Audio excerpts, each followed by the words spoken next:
mice are nocturnal creatures. They eat during the night and sleep during the day. If, however, you just feed mice during the day, they gain more weight than if you feed them a similar amount of calories at night. Same food, about the same amount of food, but different weight outcomes, suggesting that eating at the wrong time may lead to disproportionate weight gain.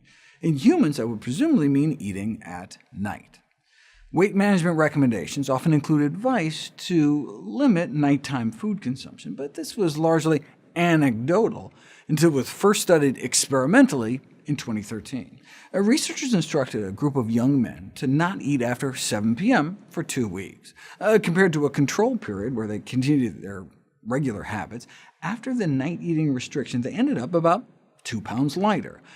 This is not surprising, given that dietary records show they inadvertently ate fewer calories during that time. To see if timing has metabolic effects beyond just foreclosing eating opportunities, you'd have to force people to eat the same amount of the same food, just at different times of the day.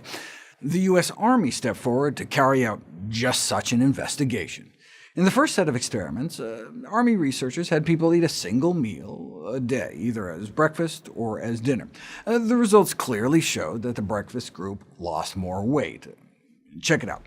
Have people eat only once a day at dinner, and their weight doesn't change much. Have them eat once a day at breakfast, and they lose about 2 pounds a week. Like in the night eating restriction study, this is to be expected, right? Given that people tend to be hungrier in the evening. Think about it. And if you went 9 hours without eating during the day, you'd be famished, right? But people go 9 hours overnight all the time, and don't wake up ravenous, right? There's a natural circadian rhythm to hunger that peaks about 8 p.m. and drops down to its lowest level at about 8 a.m. Right? That may be why breakfast typically is the smallest meal of the day.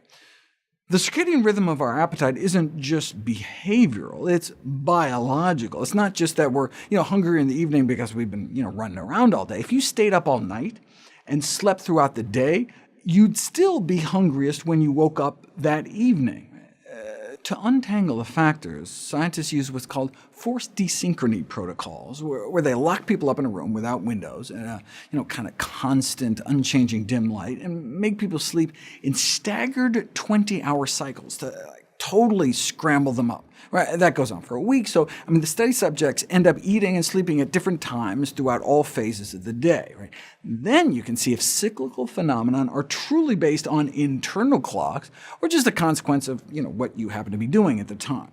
For instance, there's a daily swing in our core temperature, and blood pressure, and hormone production, and digestion, and immune activity, and almost everything else. But let's use temperature as an example. Your body temperature bottoms out usually around 4 a.m., dropping from 98.6 down to more like 97.6.